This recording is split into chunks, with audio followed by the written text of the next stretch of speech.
Praise Lord, जय मसीह की। मैं स्टैनली मैकवान, मेरे YouTube channel Hindi Gujarati Bible study में आपका स्वागत है। मेरे चैनल को आप सब्सक्राइब कर लीजिए और परमेश्वर के ज्ञान में आप बढ़ते जाओ।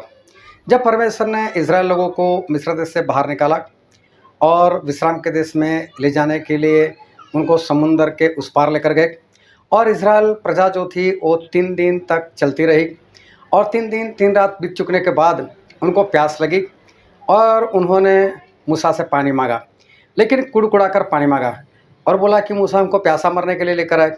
और उनको भूख लगी तो मूसा को बोला कि मूसा हमको भूखा मरने के लिए लेकर आए, लेकिन 3 दिन बीत चुके थे। तो 3 दिन बीत चुकने के बाद तो जाहिर है कि प्यास लगेगी, भूख लगेगी, और इन लोगों का कुड़कुड़ाना भी देखने जाओ तो सही लगता है। लेकिन परमेश्वर ने इस बात को पाप क्यों गिना, और इसी कारण से परमेश्वर उनको विश्राम के देश में लेकर भी नहीं गए। ये सारे लोग रास्ते में ख़त्म हो गए। तो परमेश्वर ने जब उनको छुड़ाया था तो फिर परमेश्वर ने उनको वक्त पर पानी क्यों नहीं दिया और वक्त पर खाना क्यों नहीं दिया। 3 दिन जाहिर है कि भूख भी लगेगी, प्यास भी लगेगी, तो परमेश्वर को पानी देना चाहिए था और खाना देना चाहिए था। इस बात में क्या राज छुपा है, इस बात में कौन सा भेद छुपा है, वो जानने के लिए मेरे साथ इस वीडियो में अंत तक बने रहो। आओ परमेश्वर के वचन की ओर चले और बाइबल से व्यवस्था विवरण उसका 8वां अध्याय, और हम पढ़ेंगे उसके पहले वचन से लेकर उसके 3रे वचन तक। जो जो आज्ञा मैं आज तुझे सुनाता हूँ उन सभी पर चलने की चौकसी करना, इसलिए कि तुम जीवित रहो और बढ़ते रहो, और जिस देश के विषय में यहोवा ने तुम्हारे पूर्वजों से शपथ खाई है उसमें जाकर उसके अधिकारी हो जाओ, और स्मरण रख कि तेरा परमेश्वर यहोवा उन 40 वर्षों में तुझे सारे जंगल के मार्ग में इसलिए ले आया है कि वह तुझे नम्र बनाए और तेरी परीक्षा करके ये जान ले कि तेरे मन में क्या क्या है, और कि तू उसकी आज्ञाओं का पालना करेगा या नहीं। उसने तुझको नम्र बनाया और भूखा भी होने दिया, फिर वह मन्ना जिसे ना तू और ना तेरे पुरखा ही जानते थे वही तुझको खिलाया, इसलिए कि वह तुझको सिखाए कि मनुष्य केवल रोटी से ही नहीं जीवित रहता, परंतु जो जो वचन यहोवा के मुंह से निकलते हैं उनसे ही वह जीवित रहता है। परमेश्वर पिता का वचन हमारे लिए बहुत ही आशीषित है, और परमेश्वर का वचन सच्चा है, और बाइबल में ऐसा लिखा है कि यदि सच्चाई को जानोगे तो सच्चाई तुम्हें आज़ाद करेगी। हालेलुया। आज एक बार फिर से जो वक्त हमको परमेश्वर ने दिया है, तो बहुत ध्यान से परमेश्वर के वचन को सुने, उसको हृदय में उतारे और आने वाले दिनों में उसके अनुसार चले, ताकि परमेश्वर के राज के वारिस बन सको। हालेलुया। परमेश्वर ने इजराइल लोगों को मिस्र देश से आज़ाद करवाया, और जब परमेश्वर ने उनको आज़ाद करवाया तो उस वक्त आज का जो अमेरिका है वैसे ही मिस्र देश था। मतलब कि उस वक्त मिस्र देश जो है उसका पावर इतना था, बहुत शक्तिशाली ऐसा देश था, उसको लोहे की भट्टी माना जाता था। मतलब कि अगर लोहे की सेना भी वहाँ पर पहुँच जाए तो वो लोग उसको भी पिघला कर वापस भेज देंगे। ऐसी शक्तिशाली सेना मिस्र देश की थी, और समझो कि दुनिया में कोई देश ऐसा नहीं था जो मिस्र देश के विरोध में कुछ कर सके, क्योंकि वो किसी का भी नामो निशान मिटाने के लिए वो शक्तिमान था। और ऐसे मिस्र देश के अंदर इजराइल प्रजा जो थी वो पिछले 400 साल से वहाँ पर गुलाम बनी हुई थी, और परमेश्वर ने वाचा बांधी थी अब्राहम से कि अब्राहम तेरी अंश जो है वो 400 साल तक परदेश में जाएगी, वहाँ पर उनको बंदी बनाया जाएगा, वो लोग गुलाम रहेंगे, लेकिन 400 साल के बाद मैं उनको छुड़ाऊंगा। तो ये परमेश्वर ने जो वाचा बांधी थी उसी वाचा के अनुसार इजराइल के लोग 400 साल तक गुलाम बने रहे, और चौथी पीढ़ी उनकी उस वक्त गुलामी की अवस्था में थी, और परमेश्वर ने याद किया कि 400 साल ख़त्म होने को आए, तो चलो मैं अपने लोगों को मैं छुड़ाता हूँ, अपने लोगों को मैं अभी मिस्र देश से बाहर निकालता हूँ।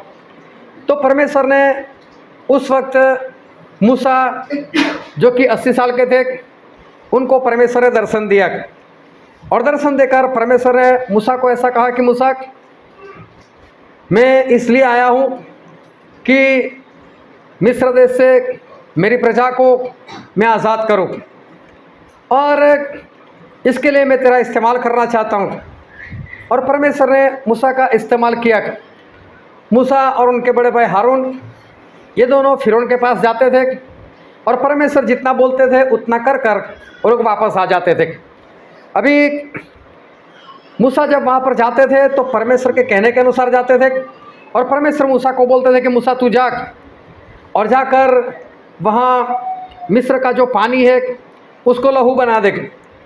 और मूसा परमेश्वर के कहने के अनुसार मिस्र देश का जो पानी था उसको लहू बना देते थे, और मिस्र की जो प्रजा थी उनको पानी कहीं पर मिलता नहीं था, सारा पानी लहू हो जाता था। और तब जाकर वो कुछ झुक जाते थे, मूसा को बोलते थे कि मूसा वापस पानी बना दे, मैं तेरे लोगों को जाने दूंगा। लेकिन जैसे ही वापस पानी हो जाता था वो लोग जाने नहीं देते थे। इसी तरह से वहाँ पर बड़े बड़े चमत्कार परमेश्वर ने मूसा के जरिए किए, और आखिर में मिस्र देश में जितने भी लोग थे उनके सभी के घर में जो पहलौठा था, जेठा, उनको मार दिया गया। और तब जाकर फिरौन ने इज़राइल प्रजा को आज़ादी दी और बोला आप लोग यहाँ से निकल जाओ, और इज़राइल प्रजा मिस्र देश से बाहर आ गई। अब मूसा ने परमेश्वर से पूछा, परमेश्वर हम बाहर तो आ गए लेकिन अब हम जाए कहाँ? तो परमेश्वर ने रास्ता बताया कि जो समुंदर है उस समुंदर की ओर चले जाओ। और ये रास्ता ऐसा था कि समुंदर के पास रास्ता ख़त्म हो जाता था और आगे ये लोग बढ़ नहीं सकते थे, लेकिन फिर भी परमेश्वर ने वही रास्ता बताया, और इज़राइल वहाँ पर समुंदर के पास आकर रुक गई, और वहाँ पर सभी लोग अभी ठहरे ही थे। और फिर उनको पता चला कि इज़राइल के लोग वो समुंदर की ओर गए हैं, मतलब फंस चुके हैं। अब मैं वापस उनके पास जा सकता हूँ, उनको मारकर वापस मैं गुलाम बना सकता हूँ। और फिरौन जो है वो वापस अपनी सेना को लेकर इज़राइल के पीछे गए, और जब इज़राइल लोगों ने देखा कि आगे समुंदर और पीछे फिरौन की सेना है तो सभी लोग डर गए, और सभी लोग डर गए, चिल्ला चिल्ला कर बोलने लगे कि मूसा हमको यहाँ पर मरने के लिए लेकर आया तू, हम कहाँ आज़ाद होना चाहते थे, हम तो आज़ाद होना नहीं चाहते थे, हमको तो गुलामी पसंद थी, लेकिन तू हमको छुड़ा कर लेकर आया। अभी ये झूठ बोल रहे, लेकिन झूठ इसलिए बोल रहे कि उनको पता चल गया कि अभी वापस हम गुलाम बन जाएंगे, और गुलाम बन जाएंगे तो फिरौन ये देखेगा कि आप तो बलवा कर कर मेरे से भाग गए थे, अब मैं भी तुमको देख लूँगा और अब ज़्यादा गुलामी करवाऊँगा। ये डर से ये लोग झूठ बोलने लगे। अगर फिरौन वहाँ पर आ जाते और इनको गुलाम बनाकर ले जाते तो सभी ऐसा ही बोलने वाले थे कि फिरौन फिरौन हमारी गलती नहीं है, हम तो आपके साथ ही रहना चाहते थे, लेकिन सारी गलती मूसा की है, जो करना है मूसा को करो, ऐसा झूठ बोलने वाले थे। लेकिन परमेश्वर ने वहाँ पर एक चमत्कार किया और समुंदर को 2 हिस्सों में बांट दिया, और बीच में सूखी ज़मीन कर दी, और एक ग्राउंड की तरह सूखी ज़मीन कर दी, और सभी लोग वहाँ पर चलकर उस पार निकल गए। अभी इज़राइल लोग जो थे वो बहुत खुश थे कि परमेश्वर ने कितना बड़ा चमत्कार किया। परमेश्वर ने बहुत बड़ा चमत्कार किया, और परमेश्वर ने समुद्र को फाड़कर हमें एक रास्ता निकाल कर दिया, और उसी रास्ते में जब फिरौन और उसकी सेना आई तो सभी लोग मर गए, और सभी लोगों का परमेश्वर ने खात्मा कर दिया। तो इज़राइल प्रजा इस बात से बहुत खुश थी, और 3 दिन तक वो लोग आराधना करते रहे, और आराधना करते हुए आगे बढ़ते रहे। अभी 3 दिन के बाद इनको भूख लगी, इनको प्यास लगी। तो जैसे प्यास लगी तो उन्होंने आसपास में देखा कहीं पानी है कि नहीं, तो पानी मिला भी सही उनको। एक बड़ा कुआं मिला, उसके अंदर पानी था, लेकिन जब उन्होंने चेक किया तो पता चला कि पानी जो है उसमें जहर है, अगर जहरीला पानी पिएंगे तो मर जाएंगे। तो उन लोगों ने वहाँ पर वापस मूसा के विरोध में आकर, परमेश्वर के विरोध में आकर उन्होंने बुड़बुड़ाना शुरू किया, कुड़कुड़ाना शुरू किया, क्रोधायमान हो गए। हमको यहाँ पर प्यासा मरने के लिए लेकर आए, प्यासा मरने के लिए लेकर आए, और देखो ये पानी जहरीला है, परमेश्वर हमको यहाँ पर क्यों लेकर आए, मूसा तो हमको यहाँ पर क्यों लेकर आए। और मूसा ने परमेश्वर से प्रार्थना की, और परमेश्वर ने मूसा को एक पेड़ दिखाया और बोला कि इसका एक लकड़ा काटकर उस पानी में डाल दे, और ऐसा होगा कि पानी का जो जहर है वो जहर चला जाएगा। और जैसे ही मूसा ने उस लकड़े को पानी में डाला, जहर चला गया और सभी ने पानी पिया। सभी लोग वापस बहुत खुश हो गए। लेकिन पानी पीने के बाद अब उनको एहसास हुआ कि हमको तो भूख लग गई, और इसलिए ये लोग वापस चिल्लाने लगे कि हमको भूखा मरने के लिए लेकर आया, हमारे पास कोई खाना नहीं है। और मूसा ने एक बार फिर परमेश्वर से प्रार्थना की, परमेश्वर इनके पास खाना नहीं है, तो परमेश्वर अभी कुछ करो, इनके खाने का बंदोबस्त करो। और परमेश्वर ने बोला कोई बात नहीं, आसमान से मन्ना बरसेगा और आप सभी लोग उसको खाना। और आसमान से मन्ना बरसने लगा। मन्ना सुबह सुबह बरसता था और सफ़ेद कलर का होता था। अगर धूप निकल जाती थी तो मन्ना पिघल जाता था। लेकिन मन्ना को इकट्ठा करो और उसको जो रोटी बनाते उसके ऊपर अगर उसको गर्म करो तो उसको कुछ नहीं होता था, उसका टेस्ट बदल जाता था। लेकिन ये लोग उसको इस तरह से रोटी की तरह बनाकर भी खा सकते थे, ऐसे भी खा सकते थे, और सभी में अलग अलग टेस्ट आता था।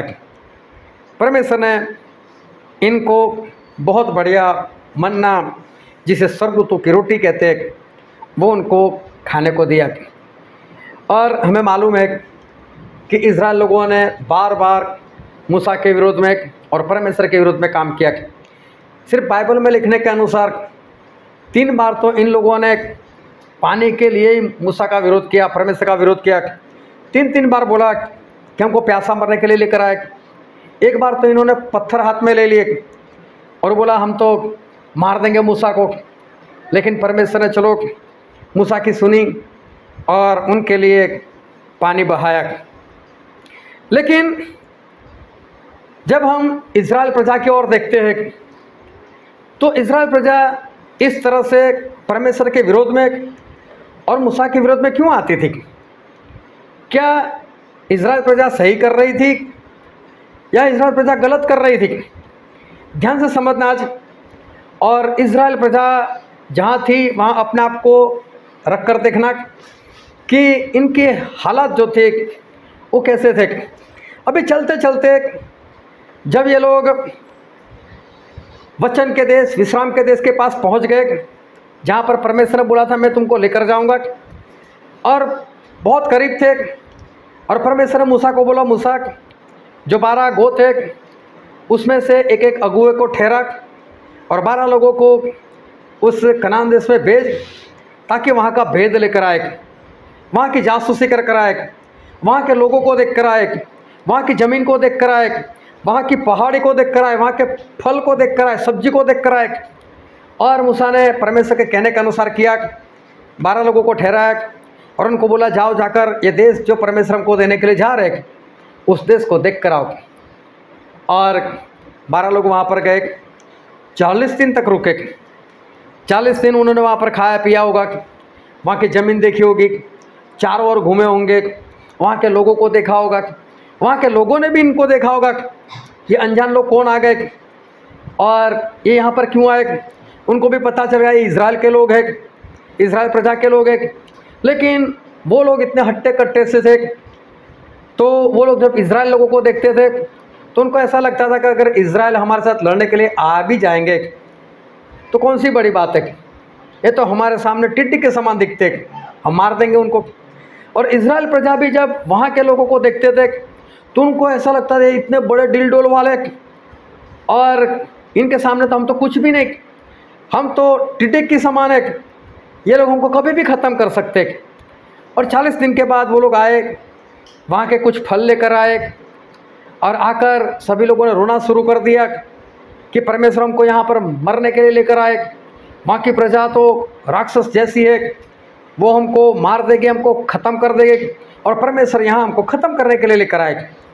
और परमेश्वर वहाँ पर क्रोधायमान हो गए, और परमेश्वर ने मूसा को बोला, इन लोगों ने जो 40 साल भेद लिया है, 40 दिन भेद लिया है, उस एक दिन के लिए 1 साल, मतलब 40 दिन के लिए 40 साल तक अब मैं इनको इस विश्राम के देश में, वचन के देश में मैं नहीं लेकर जाऊंगा, बस इधर उधर इनको घुमाऊंगा, और 40 साल के बाद मैं इनको लेकर जाऊंगा।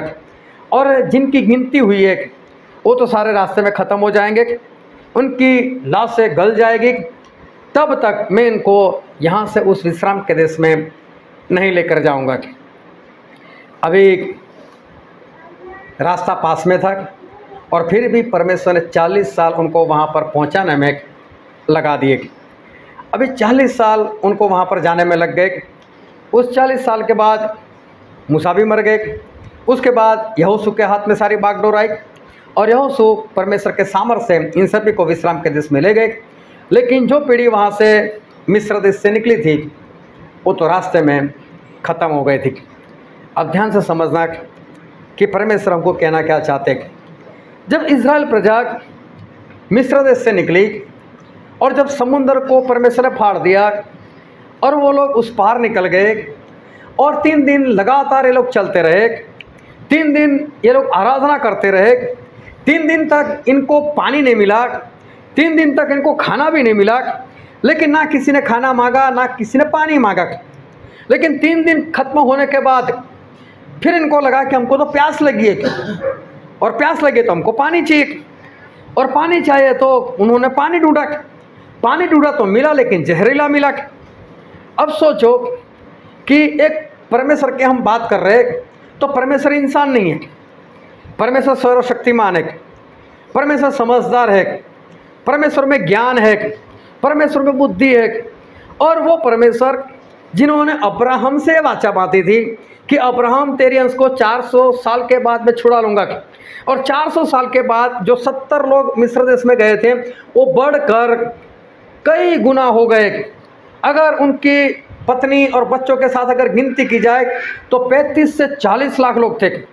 अगर 35 से 40 लाख लोग थे, उनको छुड़ाकर मिस्र देश से बाहर निकालना, और अगर परमेश्वर ने ठान लिया कि मैं इनको बाहर निकालूंगा, और ये लोग बाहर निकल कर आते, तो परमेश्वर के दिमाग में ये भी तो बात होनी चाहिए कि ये लोग जब बाहर निकलेंगे, कुछ चलेंगे, तो इनको प्यास लगेगी, और प्यास लगेगी तो मुझे इनको पानी देना है, और पानी 1-2 को नहीं देना है, 35 से 40 लाख लोगों को मुझे पानी देना है।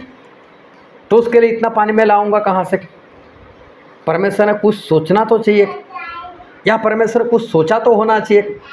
परमेश्वर ने यह भी देखा होगा कि 35 से 40 लाख लोग, जब वो लोग बाहर में उनको निकालूंगा, उनको रास्ते से मैं उस विश्राम के देश में लेकर जाऊंगा, तो रास्ते में उनको भूख भी लगने वाले, तो उनको खाने के लिए भी तो इंतजाम करना पड़ेगा। हालेलुया, समझ आ रही सभी को कि 35 से 40 लाख लोगों को खाना चाहिए, और 35 से 40 लाख लोगों को पीने का पानी चाहिए। अभी देखो दुनिया में बहुत लोग हैं, जब हम सफ़र करते, कभी ट्रेन में कभी बस में, हम अकेले नहीं होते, बस भरी हुई होती है, ट्रेन भी भरी हुई होती है, और चाहे हमारे पास पानी हो, दूसरे के पास है या नहीं है, उससे हमें लेना देना नहीं। जो भी इंसान सफ़र करता है उसको ये देखना चाहिए कि कितने घंटे का सफ़र है, मुझे प्यास लगेगी या नहीं लगेगी, मैं बिना पानी रह सकता हूँ या नहीं रह सकता, और इतना लंबा सफ़र तो मुझे पानी कितना चाहिए, मुझे कितना पानी लेकर जाना चाहिए, या मेरे सफ़र कितनी लंबी है, मुझे खाना चाहिए तो कितना चाहिए, अगर खाना घर से लेकर नहीं निकले तो रास्ते में ख़रीदने के लिए मेरे पास पैसा है कि नहीं, रास्ते में मिलने वाला भी है कि नहीं, कोई बेचने के लिए आने वाला है कि नहीं, वो सब हमको देखना तो चाहिए। अगर हम परिवार को लेकर निकलते और 1 घंटे का 2 घंटे का सफ़र करते, तो भी हम तय कर निकलते कितने में हमको पानी चाहिए या चाय चाहिए, जो भी है, तो हम घर से उसका बंदोबस्त कर निकलते। जब हम में इतनी समझ है, जब हम में इतना ज्ञान है, तो परमेश्वर इज़राइल लोगों को छुड़ा रहे। और ध्यान से समझना, इज़राइल लोगों ने कभी ऐसी प्रार्थना नहीं की कि परमेश्वर हमको छुड़ाओ। बाइबल में पढ़कर देख लेना, इन लोगों ने कभी परमेश्वर से नहीं बोला परमेश्वर हमको छुड़ाओ, लेकिन परमेश्वर ने अब्राहम से जो वाचा बांधी थी वो परमेश्वर ने याद की, और परमेश्वर इनको छुड़ा रहे। तो छुड़ाने से पहले परमेश्वर को देखना तो चाहिए कि इनको पानी की ज़रूरत होगी, इनको खाने की ज़रूरत होगी, और मुझसे वक्त वक्त पर इनको खाना देना है, वक्त वक्त पर इनको पानी भी देना है। तो परमेश्वर को ये बात देखनी थी। अभी जब समुद्र फाड़कर उस पार निकल गए, तब लगातार 3 दिन तक चले लोग, और 3 दिन के बाद इनको जब पानी मिला तो पानी जहरीला था, और तब जाकर वो लोग मूसा के आगे चिल्लाने लगे। अगर परमेश्वर ने इनको पानी दे दिया होता वक्त पर तो क्या ये चिल्लाते? हालेलुया। ध्यान से समझना, 3 दिन 3 घंटे में प्यास लग जाती है। यहाँ तो 3 दिन की बात है। 3 दिन लगातार चलकर जा रहे, लगातार आराधना करते हुए जा रहे। मरियम खंजरी बजा रही थी, आराधना करवा रही थी, और सभी लोग पीछे पीछे जा रहे थे। मुंह से लगातार आराधना और लगातार चलना। तो क्या इनको भूख नहीं लगेगी? क्या इनको प्यास नहीं लगेगी? क्या परमेश्वर को पता नहीं था कि दिन में एक बार ने कई बार पानी चाहिए?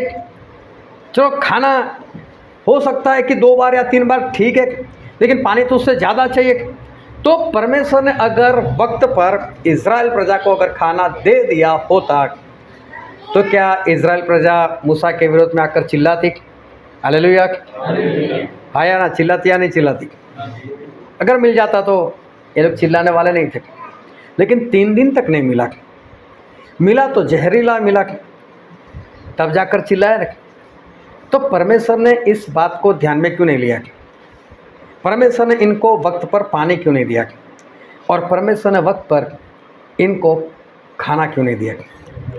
और ध्यान से समझना, जब हम इज़राइल प्रजा की जगह पर अपने आप को रखते, हमें पक्का पता चलता है कि इज़राइल लोग जो भी कुड़कुड़ाते, बुड़बुड़ाते, विरोध करते, क्रोध करते, उनमें हमको कुछ भी गलत नज़र नहीं आता। इसलिए क्योंकि 3 दिन हो चुके थे, और 3 दिन के बाद भी इनको ना पानी मिलता है, ना इनको खाना मिलता है। फिर तो जाहिर है कि ये लोग इस तरह से मूसा के साथ व्यवहार करेंगे। हमने कहा मूसा बोला था कि तू छुड़ाने आ गया, और छुड़ाने आ गया तो फिर तेरी जिम्मेदारी नहीं है। अगर परमेश्वर ने छुड़ाया तो परमेश्वर की जिम्मेदारी नहीं है, हमको प्यासा मरने के लिए लेकर आए। तो जब हम इस तरह से देखते हैं तो हमको पता चलता है कि इन लोगों ने कुछ गलत नहीं किया। लेकिन जब बाइबल पढ़ते तो बाइबल में इस बात को परमेश्वर ने पाप माना, और इसी वजह से परमेश्वर इनको लेकर नहीं गए। तो इसका मतलब ये लोग जो बुड़बुड़ाए, जो परमेश्वर का विरोध किया, मूसा का विरोध किया, वो गलत बात थी, वो पाप था, और उस पाप की वजह से परमेश्वर ने उनको रास्ते में ख़त्म कर दिया, लेकिन वचन के देश में, विश्राम के देश में नहीं लेकर गए। हालेलुया। समझते रहना, और ना समझ आया तो एक बार पूछ लेना। अभी परमेश्वर ने इनको खाना देना था, पानी देना था, लेकिन 3 दिन तक इनको नहीं मिला, इसलिए बुड़बुड़ाए। लेकिन बाइबल में इसको पाप गिना गया, और पाप के कारण परमेश्वर इनको उस देश में नहीं पहुंचाया, रास्ते में ये लोग खत्म हो गए। तो परमेश्वर ने इस बात को पाप क्यों गिना? परमेश्वर ने जब 3 दिन तक पानी नहीं मिलता है, 3 दिन तक खाना नहीं मिलता है, तो भी परमेश्वर इस बात को पाप क्यों बोलते? अगर परमेश्वर ने सही वक्त पर दिया होता तो मुझे नहीं लगता ये लोग बुड़बुड़ाते, लेकिन फिर भी परमेश्वर ने इन बातों को पाप माना।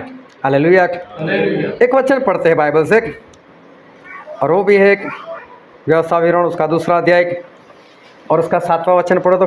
क्योंकि तुम्हारा परमेश्वर यहोवा तुम्हारे हाथों के सब कामों के विषय तुम्हें आशीष देता आया है। इस बारी जंगल में तुम्हारा चलना फिरना वह जानता है। इन 40 वर्षों में तुम्हारा परमेश्वर यहोवा तुम्हारे संग संग रहा है, और तुम को कुछ गति नहीं हुई। हालेलुया। यहाँ पर ऐसा लिखा है कि 40 साल तक परमेश्वर तुम्हारे साथ रहे, और बोले 40 साल तक तुम्हें किसी भी चीज़ की कमी घटी नहीं होने दी। ऐसा यहाँ पर हमने पढ़ा। कौन सी चीज़ की कमी घटी नहीं होने दी? परमेश्वर ने कौन कौन सी चीज़ जो थी वो इनको दी। अभी जब बाइबल पढ़ते हैं तो पता चलता है 3 दिन तक तो ये भूखे रहे थे, प्यासे भी रहे थे, लेकिन यहाँ पर बाइबल का वचन ऐसा लिखते हैं कि 40 साल तक परमेश्वर ने तेरी रखवाली भी की और परमेश्वर ने तेरी सारे घटे को पूरा किया, किसी भी चीज़ की कमी घटी नहीं होने दी। लेकिन कौन सी चीज़ की कमी घटी, ऐसा यहाँ पर कुछ नहीं लिखा। चलो और आगे पढ़ते उसका 8वां अध्याय और 4था वचन। इन 40 वर्ष में तेरे वस्त्र पुराने ना हुए और तेरे तन से भी नहीं गिरे और ना तेरे पाँव फूले। हाँ, यहाँ पर ऐसा लिखा है कि 40 साल तक, देखो यहाँ पर खाने की बात नहीं, पीने की बात नहीं, तेरे जो वस्त्र है वो पुराने नहीं हुए और तेरे पैरों में सूजन तक नहीं आएगी।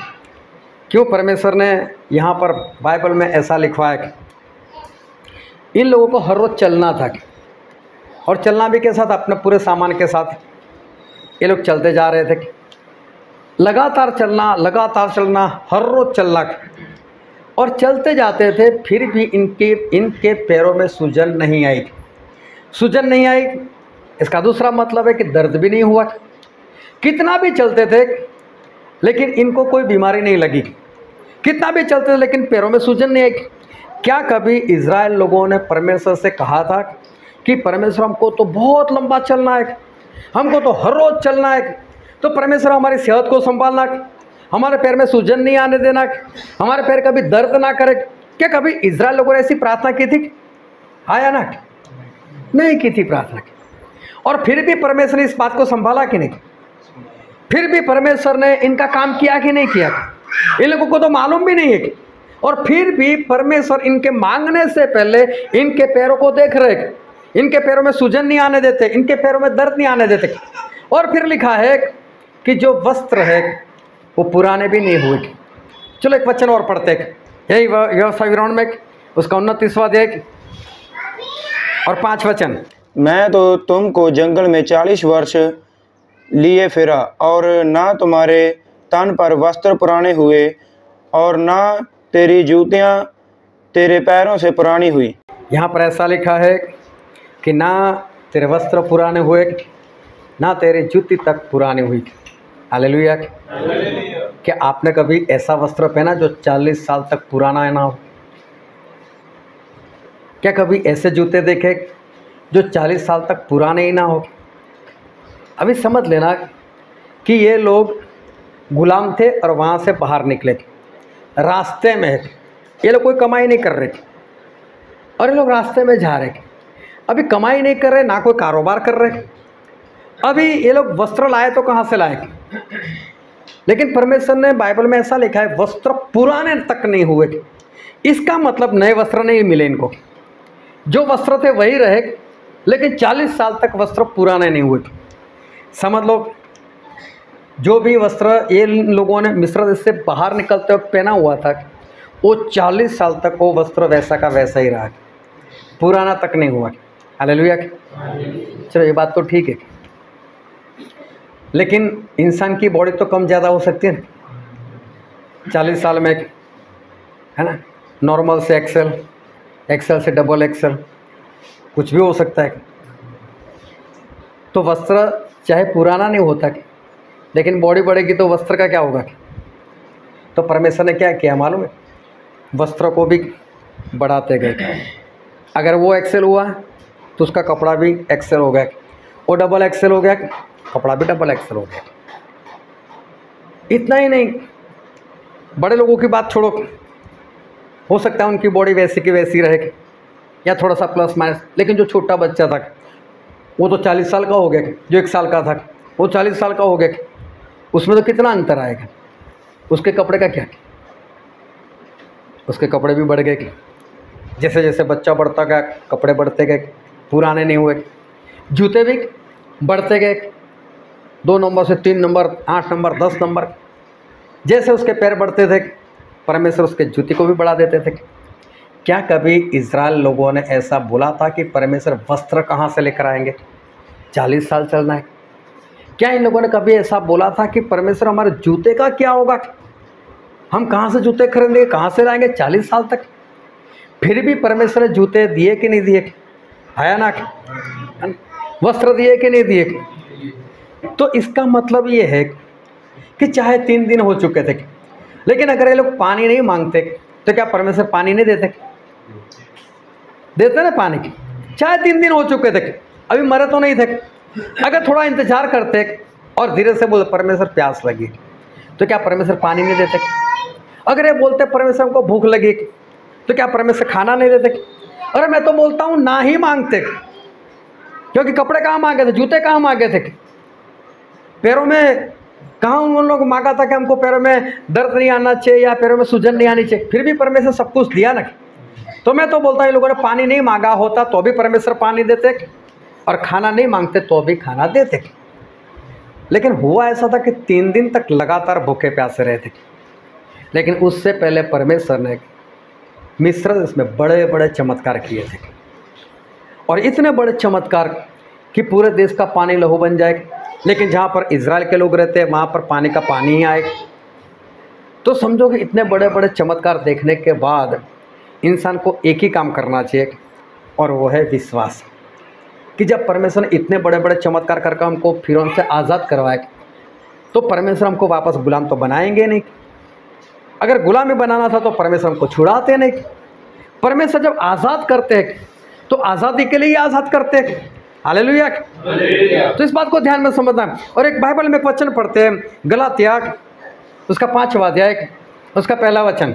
मसीह ने स्वतंत्रता के लिए हमें स्वतंत्र किया है, अंत इसी स्थिर में रहो और दास्तव के लिए जुए में फिर से ना जुटो। हालेलुया। क्या लिखा है? आज़ादी के लिए हमको आज़ाद किया, मतलब आज़ाद रहे इसीलिए आज़ाद किया। तो परमेश्वर ने इजराइल को मिस्र देश से आज़ाद क्यों किया था? कि हमेशा आज़ाद रहे।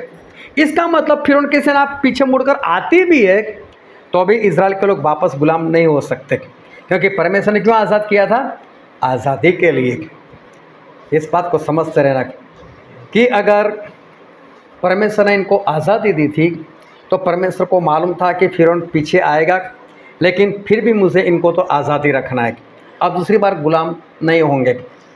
परमेश्वर जब इनको छुड़ाया तो परमेश्वर ने गिनती कर ली थी, और मूसा को भी बोला था मूसा गिनती कर सबकी, क्योंकि परमेश्वर बताना चाहते थे इतने लोगों का गुजारा मैं कर सकता हूँ, इतने लोगों को मैं रोटी दे सकता हूँ, इतने लोगों को मैं पानी दे सकता हूँ। और 40-40 साल तक परमेश्वर ने दिया, रोटी भी दी, पानी भी दिया, कपड़े भी दिए, जूते भी दिए, चंगाई को भी बनाए रखा, और परमेश्वर सब कुछ देते रहे।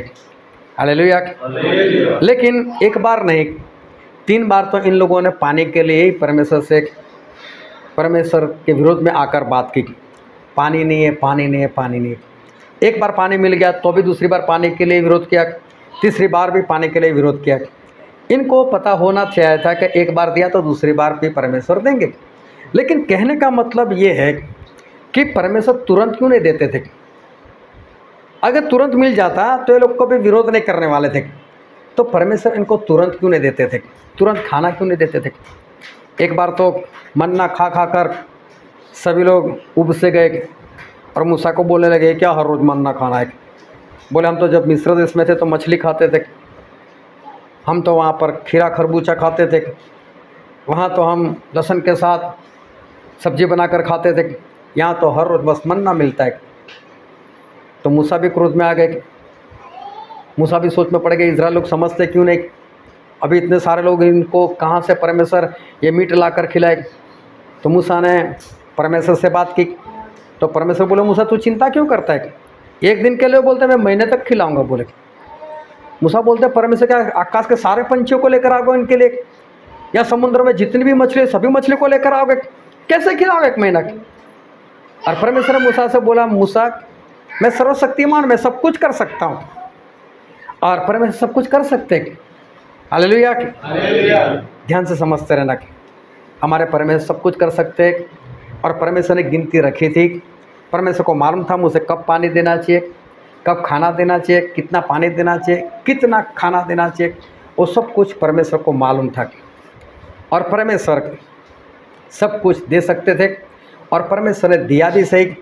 लेकिन कई बार ऐसा हुआ कि वक्त पर इनको पानी नहीं मिला और वक्त पर इनको खाना नहीं मिला। इस कारण इजराइल लोगों ने चिल्ला चिल्ला कर मूसा का विरोध किया कि हमको भूखा मरने के लिए लेकर आए या प्यासा मरने के लिए लेकर आए।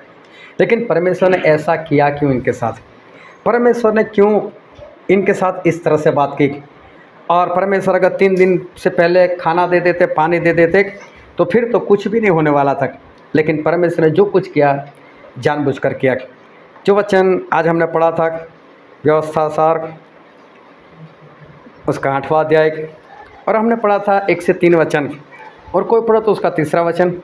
उसने तुझको नम्र बनाया और भूखा भी होने दिया। फिर वह मन्ना जिसे तू और ना तेरे पुरखा ही जानते थे वही तुझको खिलाया।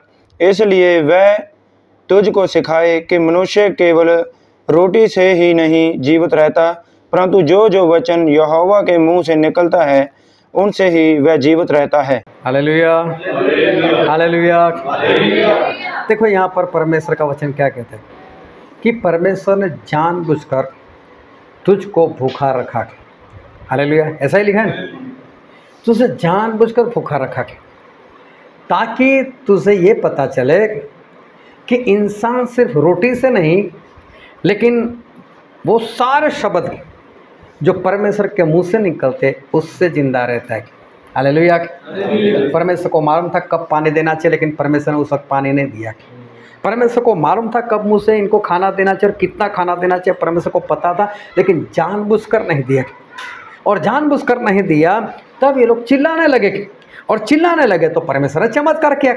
तो चमत्कार से परमेश्वर इनको बताना चाहते थे कि ये जो जिस्मानी रोटी है, ये जो समझो कणक की रोटी है, उससे गुजारा नहीं होता, उससे जीवन नहीं मिलता।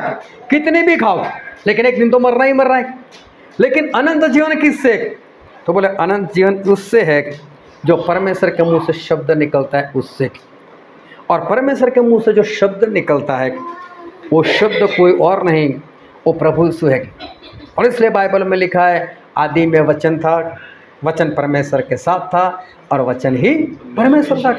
और बाइबल में ऐसा लिखा है, एक वचन पढ़ लेते हैं, यूहन्ना उसका 6वां अध्याय और उसका 35 वचन पढ़ो तो।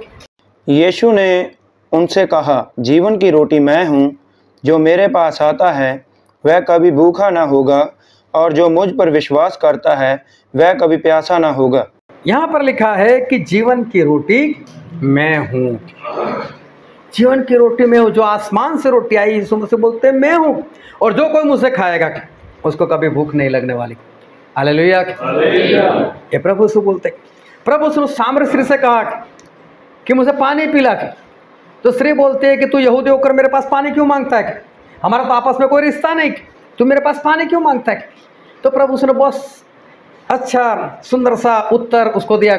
और पढ़ो तो यूहन्ना 4:10 पढ़ो तो। यीशु ने उत्तर दिया, यदि तू परमेश्वर के वरदान को जानती और ये भी जानती कि वह कौन है जो तुझसे कहता है मुझे पानी पिला, तो तू उससे मांगती और वह तुझे जीवन का जल देता। हालेलुया। प्रभु यीशु ने ऐसा बोला कि स्त्री, अगर तू परमेश्वर के वरदानों को जानती, बख्शिश को जानती, और तू उससे जानती जो तेरे साथ बात कर रहा है, तो बोले तू उसके पास मांगती, मतलब मेरे पास मांगती, और मैं तुझसे अमृत जल, मतलब जीवन का जल मैं तुझे देता। जीवन जल कौन है?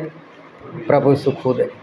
वो देने वाले प्रभु यीशु खुद है, जिसको पीने के बाद हम हमेशा के लिए जीवित रहते हैं। हालेलुया। तो जीवन का जल देने वाला कौन है? हमारे प्रभु यीशु। ये जल तो कितना भी पियो, याकूब के कुएं का पानी कितनी बार भी पियो, लेकिन प्यास तो फिर भी लगेगी, और एक दिन प्यासा होकर हम मर भी जाएंगे।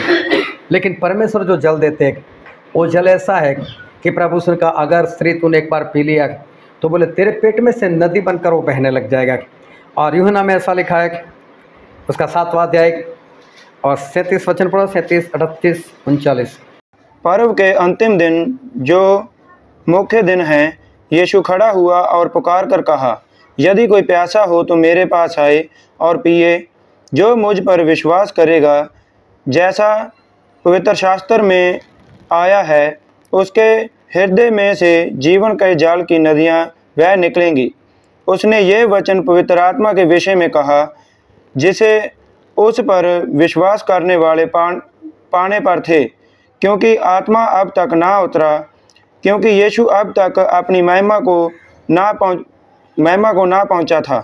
यहाँ पर लिखा है प्रभु उसने चिल्ला कर कहा कि जो कोई प्यासा है मेरे पास आकर पिए। हालेलुया। जो कोई प्यासा है मेरे पास आकर पिए। लेकिन ये बात किसके बारे में कही थी? ये कोई पानी के बारे में बात नहीं थी, ये बात थी पवित्र आत्मा के बारे में। पवित्र आत्मा के बारे में बात की कि जो कोई प्यासा है मेरे पास आकर पवित्र आत्मा पिए। प्रभु उसको बोलते जीवन की रोटी मैं हूँ, जो आसमान से रोटी आई वो मैं हूँ, मुझे खाने के बाद किसी को भूख नहीं लगेगी। और जो मेरे पास आकर पिएगा, मतलब पवित्र आत्मा को पी लेगा, तो बोले उसको कभी प्यास नहीं लगेगी। हालेलुया। इज़राइल लोगों ने मन्ना खाया, सारे मर गए। पानी पिया, सारे के सारे मर गए, ख़त्म हो गए। प्रभु उसने उनको भूखा रहने दिया, प्रभु उसने उनको प्यासा रहने दिया, क्योंकि परमेश्वर को बताना चाहते नहीं खाओगे तो भी जिंदा रहोगे। लेकिन परमेश्वर के शब्द के बिना आप जिंदा नहीं रह सकते। हमको ज़रूरत है इस परमेश्वर के वचन की। इस रोटी के बिना तो हम जिंदा रह सकते हैं, लेकिन परमेश्वर के वचन की जो रोटी है उसके बिना हम जिंदा नहीं रह सकते। हम पानी के बिना जिंदा तो रह सकते हैं, लेकिन ये जो परमेश्वर हमको पवित्र आत्मा का पानी देते हैं उसको पिए बिना हम जिंदा नहीं रह सकते, हम स्वर्ग में नहीं जा सकते। इसलिए प्रभु ने इनको प्यासा रहने दिया, इनको भूखा रहने दिया। एक बार फिर से पढ़ लेते हैं व्यवस्था विवरण उसका 8वां अध्याय और 3रा वचन। उसने तुझको नम्र बनाया और भूखा भी होने दिया। फिर वह मन्ना जिसे तू और ना तेरे पुरखा ही जानते थे वही तुझको खिलाया। इसलिए वह तुझको सिखाए कि मनुष्य केवल रोटी से ही नहीं जीवित रहता, परंतु जो जो वचन यहोवा के मुंह से निकलता है उनसे ही वह जीवित रहता है। हालेलुया। ध्यान से समझना, प्रभु ऐसा कहते हैं, परमेश्वर हमसे ऐसी बात करना चाहते हैं कि परमेश्वर ने जानबूझकर इज़राइल को भूखा रहने दिया और प्यासा रहने दिया, इसलिए कि इंसान समझ पाए कि हमको जिंदा रहने के लिए परमेश्वर के शब्द की ज़रूरत है और पवित्र आत्मा की ज़रूरत है। अगर ये दोनों नहीं है तो हम जिंदा नहीं रह सकते। परमेश्वर इनको बताना चाहते कौन परमेश्वर के वचन का भूखा होगा और कौन पवित्र आत्मा का प्यासा होगा। वो होगा जिसको ये वाली रोटी, गेहूं की रोटी नहीं मिलेगी, जिसको ये वाला पानी जो हम पीते वो नहीं मिलेगा। जब हमारे जीवन में आशीष नहीं दिखाई देती, श्राप आता है, बीमारियां आती है और ऐसी परिस्थितियां आती है, तभी तो हम परमेश्वर के पास आते हैं। कोई ऐसा कि जिसको सब कुछ था, जिसके पास सब कुछ था, कोई परेशानी नहीं थी, कोई बीमारी नहीं थी, कोई नशा नहीं था, कुछ भी नहीं था, और फिर भी परमेश्वर के पास आए? कोई नहीं है ऐसा। इंसान के जीवन में जब मुसीबतें आती है तभी वो परमेश्वर के पास आता है और तभी उसको पता चलता है कि हाँ, परमेश्वर हमारा सब कुछ कर सकते हैं। हालेलुया। तो परमेश्वर जानबूझकर हमको भूखा रखते हैं, प्यासा रखते हैं। जब तक हमको परमेश्वर की पहचान नहीं होती तब परमेश्वर हमारे जीवन में ऐसा होने देते हैं। परमेश्वर को मालूम है कि बीमार है, परमेश्वर को मालूम है कि इसको छुटकारे की ज़रूरत है, परमेश्वर को मालूम है इसको पैसों की ज़रूरत है, लेकिन फिर भी परमेश्वर कुछ नहीं देते, क्योंकि परमेश्वर चाहते कि वो मुड़कर मेरे पास आए ताकि मैं उसको बताऊं कि मेरे पास जीवन जल है और मेरे पास जीवन की रोटी है। उसको एक बार पाले तो ये सारी चीज़ें तो तुझे मिलने ही वाली है। हालेलुया। और इसलिए बाइबल में ऐसा लिखा है, हम एक वचन आखिरी पढ़ लेते हैं, मत्ती रचित सुसमाचार उसका अध्याय 6 और 33। इसलिए पहले तुम परमेश्वर के राज्य और उसके धर्म की खोज करो तो ये सब वस्तुएं भी तुम्हें मिल जाएंगी। हालेलुया। बाइबल में लिखा है, पहले परमेश्वर के राज को ढूंढो और ये सारे वस्तुएं तुमको मिल जाएगी। तो ये सारी वस्तुएं कहाँ थी? परमेश्वर ने क्या बोला मूसा को? मूसा 12 लोगों को चुन और उनको विश्राम के देश में भेज, और वहाँ जाकर वो देखे कि वो देश कैसा है, और देखो वहाँ अच्छे अच्छे फल थे, वहाँ अच्छे अच्छे कपड़े थे, और वहाँ पर रहने वाले भी हट्टे कट्टे लोग थे। तो सब कुछ कहाँ था? उस विश्राम के देश में। और इज़राइल लोगों ने कहाँ ढूंढा? वो रेगिस्तान में ढूंढा। रेगिस्तान में कुछ नहीं था, रेगिस्तान में सिर्फ मन्ना था। जो उनको चाहिए था खाने पीने के लिए वो तो सब परमेश्वर के राज में, मतलब विश्राम के देश में था। हम भी कहाँ पर ढूंढ रहे? इसी धरती पर। परमेश्वर हमको इसी धरती पर अच्छे कपड़े दे दो, अच्छा घर दे दो, बंगला दे दो, गाड़ी दे दो, ये दे दो, वो दे दो। हम इसी जगह पर ढूंढ रहे, जबकि परमेश्वर ने हमारे लिए बहुत सारी जगह स्वर्ग में तैयार की। हम वहाँ पर नहीं ढूंढ रहे, हम यहाँ पर ढूंढ रहे। लेकिन परमेश्वर बोलते हैं पहले वो ढूंढो तो सारी बातें मिल जाए, क्योंकि वो सब वहीं पर है। एक इंसान था और वो कहीं पर एक लाइट जल रही थी, स्ट्रीट लाइट, और वहाँ नीचे कुछ ढूंढ रहा था। तो वहाँ से एक इंसान जा रहा था, तो उसने बोला भाई साहब क्या ढूंढ रहे हो? तो बोले चाबी खो गई है। बोले चाबी खो गए, तो चलो मैं भी आपकी सहायता करता हूँ, मैं भी ढूंढ लेता हूँ। दोनों ढूंढने लग गए। इतने में तीसरा इंसान है, बोला भाई साहब आप लोग क्या ढूंढ रहे हो? तो बोले चाबी ढूंढ रहे हैं, भाई साहब की चाबी खो गई। बोले चलो मैं भी आपकी सहायता करता हूँ। तकरीबन 3 घंटे ढूंढने के बाद कुछ नहीं मिला। तो आखिर में उस भाई साहब को बोला जिसकी चाबी थी, बोला भाई साहब चाबी 3 घंटे हो गए मेरी नहीं, कहाँ खो गई थी? बोला तो घर में खो गई थी। बोला घर में खो गई थी, यहाँ पर क्यों ढूंढ रहे? बोला घर में अंधेरा है, प्रकाश यहाँ है। अरे जब घर में खो गए तो यहाँ बाहर कितना भी प्रकाश हो, वहाँ पर कुछ नहीं मिलने वाला है। तो परमेश्वर सारी चीज़ें कहाँ रखी? अपने राज में रखी। हम कहाँ पर ढूंढ रहे? यहाँ पर ढूंढ रहे। परमेश्वर ने अच्छा घर ऊपर बनाया है, अच्छी गाड़ी सब ऊपर है, सोने की सड़कें ऊपर है, और ये सब हम कहाँ पर ढूंढ रहे? यहाँ पर ढूंढ रहे। परमेश्वर बोलते हैं मैं तुझे इसीलिए भूखा रहने देता हूँ, प्यासा रहने देता हूँ, ताकि तुझे पता चले कि यहाँ पर कुछ नहीं है, मेरे राज में सब कुछ है। मेरे शब्द से और पवित्र आत्मा से तू जिंदा रहेगा, उसको प्राप्त कर ले। हालेलुया। आओ सभी अपने आँखों को बंद करें, अपने मस्तकों को प्रभु के आगे झुकाए। जो राजाओं के राजा है, जो प्रभु के प्रभु है, जो कभी नहीं बदलते। सभी लोग अपनी आंखें बंद रखें और कोई इधर उधर ना देखे। ये वक्त है कि हम अपने आप को जांचें और हम अपने आप को परखें। मेरे प्रियो, क्या हम इस संसार में आकर इस संसार की वस्तुओं को ढूंढ रहे? क्या इस धरती पर हम ढूंढ रहे कि हमको रोटी मिल जाए, हमको कपड़े मिल जाए, हमको बंगला मिल जाए, हमको गाड़ी मिल जाए, हमको सोना चांदी मिल जाए, हमको अच्छी जॉब मिल जाए, अच्छे पैसे कमाई करने लग जाए? क्या हम इस धरती पर ढूंढ रहे? लेकिन प्रभु का वचन कहता है कि पहले उसके राज को ढूंढो, क्योंकि वहीं पर सब कुछ है। उनके राज को ढूंढो तो सब कुछ मिल जाएगा, क्योंकि वो सारी बातें वहीं पर है, वहीं पर रखी हुई है। प्रभु ने इज़राइल प्रजा को इसलिए भूखा रखा, इसलिए प्यासा रखा, ताकि वो समझ सके कि इंसान सिर्फ रोटी से वो जिंदा नहीं रहता, लेकिन परमेश्वर के मुंह से निकलने वाले हर एक शब्द से वो जिंदा रहता है। जीवन परमेश्वर के वचन में है, जीवन पवित्र आत्मा में है, ना कि खाने पीने में। परमेश्वर का राज है, परमेश्वर का राज वो पवित्र आत्मा और परमेश्वर के वचन के अंदर है। ये बात समझने के लिए परमेश्वर हम सभी को अपनी समझ से भरे।